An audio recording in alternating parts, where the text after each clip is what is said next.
নমস্কার এভরিওয়ান, সবাইকে ওয়েলকাম করছি নতুন আরেকটি রেসিপি দেখার জন্য। আশা করি আপনারা সবাই ভালো আছেন এবং সুস্থ আছেন। আজকে খুব সহজ পদ্ধতিতে একটা ডিজাইনার পিঠা রেসিপি নিয়ে আসলাম। পিঠা তো আপনারা অনেকভাবে খেয়েছেন, তবে সহজভাবে এই পিঠাটা একবার খেয়ে দেখতে পারেন। কোনো রকম ঝামেলা করতে হবে না, একটি মাত্র উপকরণে বানিয়ে নিতে পারবেন। তাছাড়া মূল কথা হচ্ছে একবার একটু বেশি করে তৈরি করে আপনারা পুরো বছর সংরক্ষণ করে খেতে পারবেন। এবার আসি মূল রেসিপিতে, আশা করি আপনাদের ভালো লাগবে। প্রথমেই একটা পাত্রে আমি প্রায় 150 গ্রাম চালের গুঁড়ো ব্যবহার করলাম। আর এটা শুকনো চালের গুঁড়ো, আতপ চালের গুঁড়ো। আপনারা যে কোনো চালের গুঁড়ো ব্যবহার করতে পারেন, কোনো সমস্যা নেই। অথবা সিদ্ধ চালের যে গুঁড়োটা আছে সেটাও কিন্তু ব্যবহার করতে পারেন। আর আমি এখানে স্বাদ মতো লবণ দিয়ে দিলাম, খুব ভালোভাবে মিশিয়ে নিলাম। এরপরে এটা যেহেতু শুকনো চালের গুঁড়ো, অবশ্যই ফুটন্ত গরম জলটা ব্যবহার করতে হবে। আমি এখানে ফুটন্ত গরম জলটা ব্যবহার করব। তবে আপনারা যদি ভিজা চালের গুঁড়ো ব্যবহার করেন সেক্ষেত্রে হালকা কুসুম গরম জলটা ব্যবহার করবেন। আর হালকা কুসুম গরম জলটা ব্যবহার করলে ডোটা কিন্তু পারফেক্টভাবে তৈরি হবে। আর যদি শুকনো চালের গুঁড়ো হয় সেক্ষেত্রে কিন্তু ফুটন্ত গরম জলটা ব্যবহার করতে হবে। আর শুকনো চালের গুঁড়ো জলের পরিমাণটা কিন্তু একটু বেশি লাগবে, তাই একবারে জলটা দেব না, বেশি কম হতে পারে। অল্প অল্প করে জলটা দিয়ে আমি ডোটাকে তৈরি করে নেব।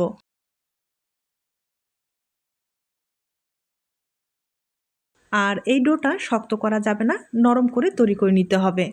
তবে আবারও বলবো, একটুও যেন দানা থাকে না, দানা থাকলে ডিজাইনটা তৈরি করতে সমস্যা হয়ে যাবে। তাই একটু সময় নিয়ে ভালোভাবে মথে নিলে ভালো হবে। তবে চামচের সাহায্যে মথে নিলে হবে না, হাতের সাহায্যে কিন্তু খুব ভালোভাবে মথে নিতে হবে। তাইলে দেখবেন ডোটা কিন্তু পারফেক্টভাবে তৈরি হবে। পিঠাগুলো তেলে দেওয়ার সাথেই ফুলবে, খেতেও কিন্তু অনেক নরম হবে।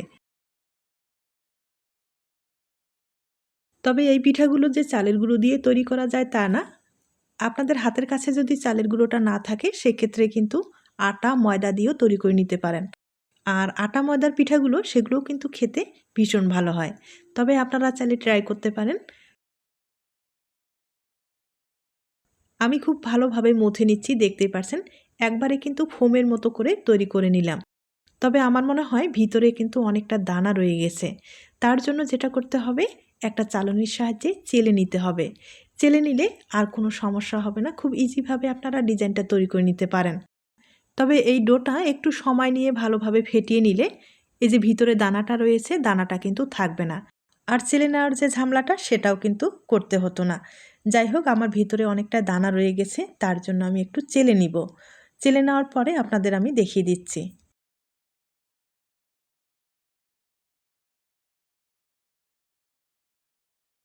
ডোটা আমি তৈরি করে নিলাম, দেখতেই পারছেন কতটা সুন্দরভাবে ডোটা তৈরি হয়েছে। আর একটু নরম করে তৈরি করে নিলাম। আর এখন যেটা করতে হবে, এবার এখান থেকে কিছুটা ডো একটু আলাদা করে নেব। এটাতে ফুড কালার ব্যবহার করব। আমি কিন্তু দেখার সুন্দর যে ফুড কালারগুলো ব্যবহার করব। আপনাদের পছন্দ হলে দিয়ে দিবেন অথবা স্কিপ করতে পারেন, কোনো সমস্যা নেই।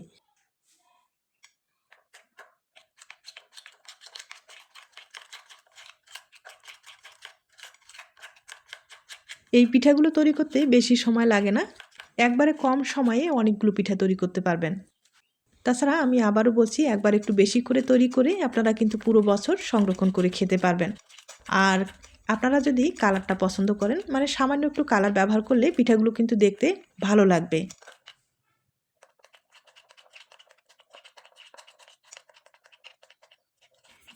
ডোগুলো আমি রেডি করে নিলাম।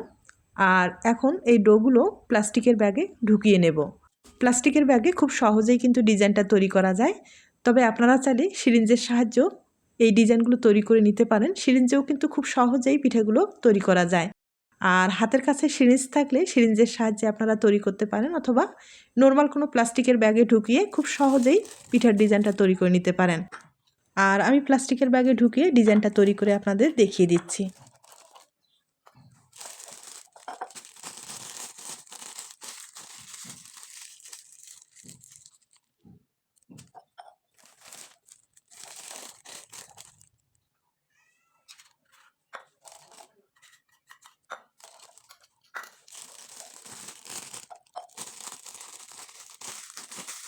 ডোগুলো আমি রেডি করে নিলাম, এবার ডিজাইনটা তৈরি করে দেখিয়ে দিচ্ছি।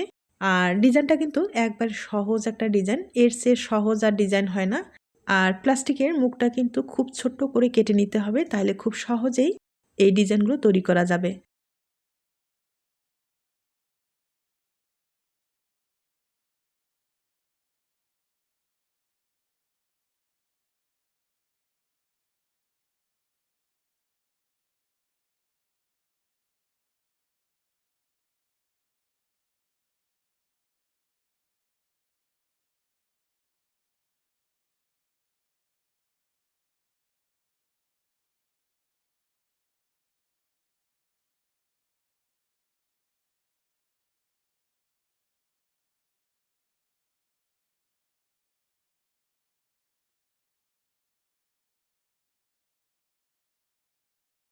দেখতেই পারলেন কতটা সহজভাবে ডিজাইনটা তৈরি করা যায়। এবার যে সাইটের ডিজাইনটা আছে সেটাও আমি তৈরি করে দেখিয়ে দিচ্ছি।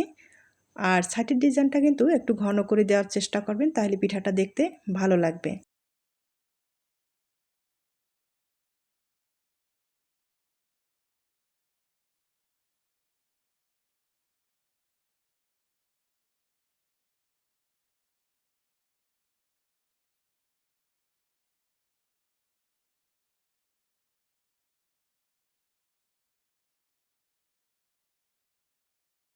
পিঠার সাইডের ডিজাইনটা তৈরি করে নিলাম। এবার সামান্য পরিমাণে একটু ফুড কালার ব্যবহার করব, তাহলে পিঠাটা দেখতে কিন্তু ভালো লাগবে। আর আপনারা চাইলে কিন্তু স্কিপ করতে পারেন, আমি আবারও বলছি। তবে সামান্য পরিমাণে ফুড কালার একটু ব্যবহার করলে পিঠার ডিজাইনটা কিন্তু ফুটে উঠবে। একটা পিঠা আমি তৈরি করে নিলাম। একইভাবে আপনাদের আরেকটা পিঠা আমি তৈরি করে দেখিয়ে দেব। আর হয়তোবা দেখে বুঝতে পেরেছেন পিঠাটা তৈরি করা কতটা সহজ। তবে দেখতে হয় অপূর্ব। আপনাদের পছন্দ হলে অবশ্যই কিন্তু তৈরি করে নিতে পারেন। তাছাড়া এই পিঠাগুলো তৈরি করতে যে অনেক সময়ের দরকার তাও না। আমি আবারও বলছি, একবারে কম সময়ে পিঠাগুলো তৈরি করে নিতে পারেন। এরপরে পিঠাগুলো কিন্তু ভাপিয়ে নিতে হবে। আর এগুলো পিঠা ভাপিয়ে নিতে বেশি সময় লাগবে না, একবারে কম সময়ে ভাপিয়ে নেওয়া যাবে। তাছাড়া ভাপিয়ে নেওয়ার পরে আপনারা রৌদ্রে শুকিয়ে সংরক্ষণ করতে পারেন।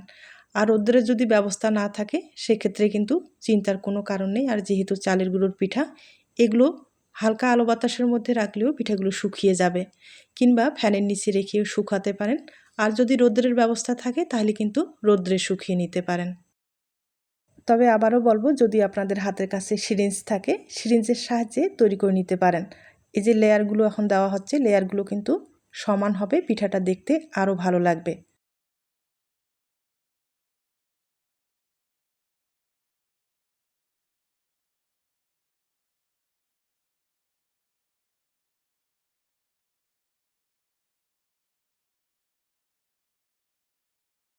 এবার আমি সামান্য পরিমাণে একটু সবুজ কালারটা ব্যবহার করব। আর হলুদের মধ্যে একটু সবুজ কালার হলে দেখতে কিন্তু ভালো লাগবে। আপনারা চাইলে আপনাদের পছন্দ মতো কালার ব্যবহার করতে পারেন।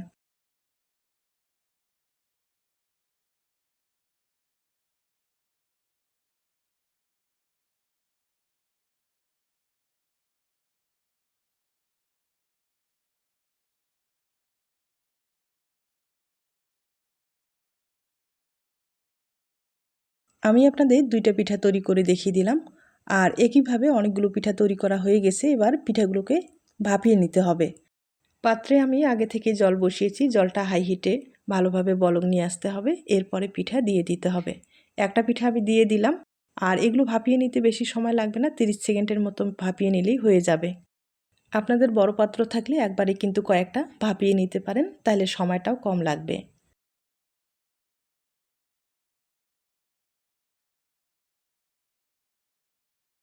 একটা পিঠা আমি ভাপিয়ে নিলাম, আর ভাপিয়ে নেওয়ার পরে দেখতেই পারছেন কতটা সুন্দর হয়েছে। একইভাবে আরও ভাপিয়ে দেখিয়ে দিচ্ছি।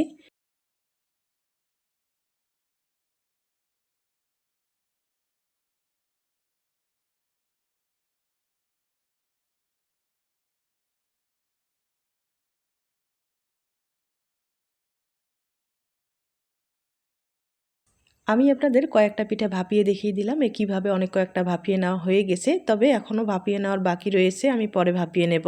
দেখতেই পারছেন পিঠাগুলো ভাপিয়ে নেওয়ার পরে কতটা সুন্দর হয়েছে। আর ডিজাইনটা কিন্তু ফুটে উঠেছে। তবে আবারও বলবো, আপনাদের পছন্দ হলে অবশ্যই বাড়িতে ট্রাই করে দেখতে পারেন। পিঠাগুলো আমি একবারে বড় করেই তৈরি করে নিলাম। তবে আবারও বলবো, আপনারা কিন্তু এই পিঠাগুলো বড় ছোট করে তৈরি করে নিতে পারেন। এই পিঠাগুলো যখন শুকানো হবে, শুকানোর পরে যখন ভেজে নেবেন পুরো কড়াই কিন্তু ভর্তি হয়ে যাবে। তাই বলছি আপনাদের পছন্দ মতো সাইজ করে কিন্তু তৈরি করে নিতে পারেন। আর এই পিঠাগুলো আমি রোদ্রে শুকাবো না, ফ্যানের নিচে রেখে শুকিয়ে নেব। তবে আবারও বলবো, আপনাদের রোদ্রের ব্যবস্থা থাকলে রোদ্রে শুকিয়ে নেবেন, অথবা ফ্যানের নিচে রেখে শুকাতে পারেন, কিংবা হালকা আলো বাতাসের মধ্যে রাখলেও খুব সহজেই পিঠাগুলো শুকিয়ে যাবে।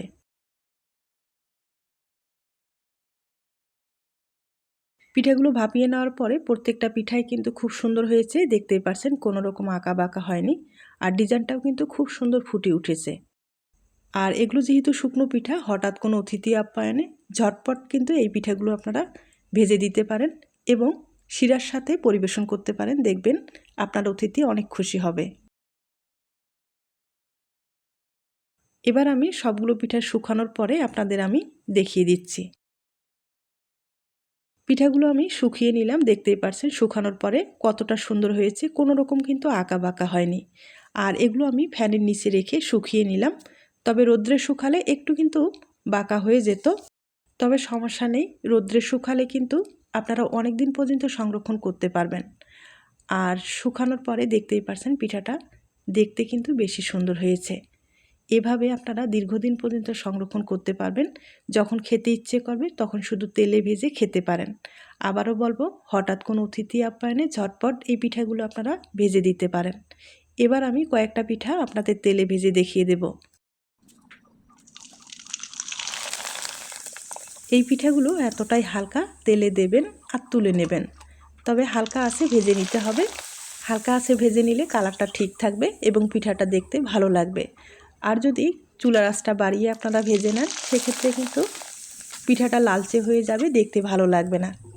আমি আপনাদের কয়েকটা পিঠা ভেজে দেখিয়ে দিচ্ছি।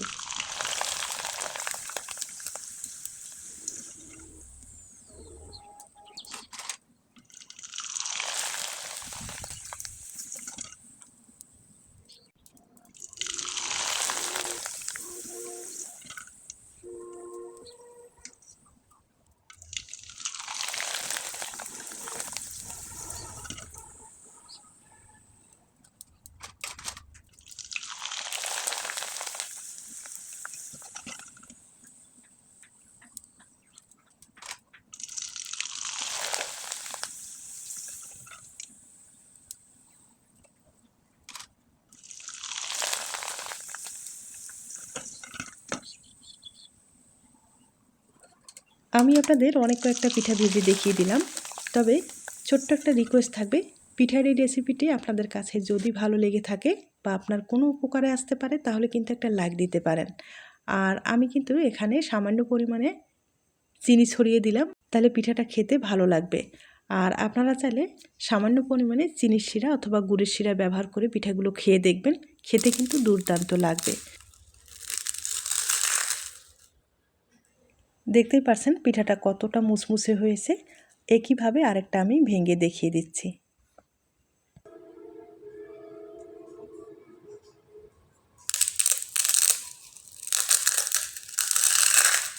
পিঠাটা যেমনই সুন্দর তেমনই মুচমুচে, খেতে লাগবে কিন্তু দুর্দান্ত। অবশ্যই বাড়িতে ট্রাই করে দেখুন। আজ তাহলে এ পর্যন্ত, নতুন কোনো রেসিপির সাথে আবার দেখা হবে। নতুন রেসিপির জন্য সবাইকে আমন্ত্রণ রইল। সবাই ভালো থাকবেন, সুস্থ থাকবেন এবং নিরাপদে থাকবেন।